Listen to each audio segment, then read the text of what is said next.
So Barack Hussein Obama, that man is the Miles Davis of presidents, and he walks into a room and the room just exhales. He's got that lean that I just finished a three-pointer and I'm already walking back to the other side of the court walk. He's the coolest cat to ever sit in the Oval.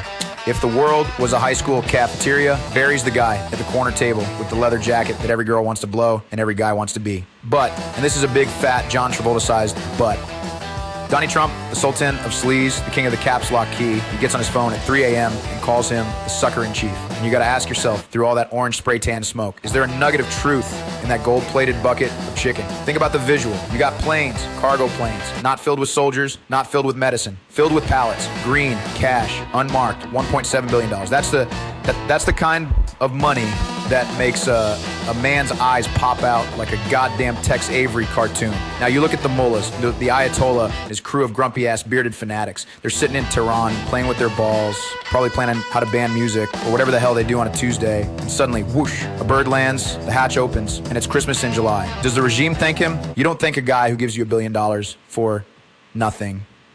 You toast him, but you toast him while you're fucking laughing your ass off. It's like if you're a shark, right, and a surfer swims up to you, looks you in the eye and says, hey, Mr. Shark, I believe in peace and communal harmony, so here's a bucket of premium Kobe steaks. Let's be pals. The shark is gonna eat the steaks. He's gonna love the steaks. But as soon as he's done, he's looking at the surfer and thinking, man, this guy is the biggest fucking dork in the ocean. That's the tragedy of Barry O. He's so cool, he thinks he can charm the venom out of a cobra. He thinks if he just gives him a little, look, let me be clear, and $1 billion tip, they're gonna stop being murderous, radical, death to America zealots and start opening up fair trade coffee shops in downtown Isfahan. But these guys, they're the real deal. They're killers. They've been playing the long game since the 7th century. They don't want mutual respect. They want the cash, they want the nukes, and they want to see the great Satan trip over its own shoelaces. So what's it say about him?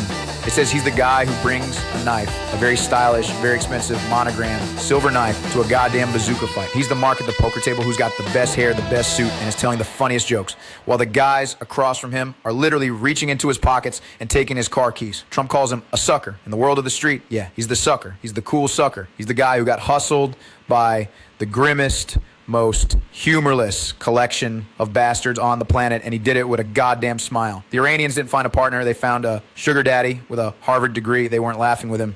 They were laughing so hard, they're coughing up sand. And that's the cold, hard, brutal truth of the matter.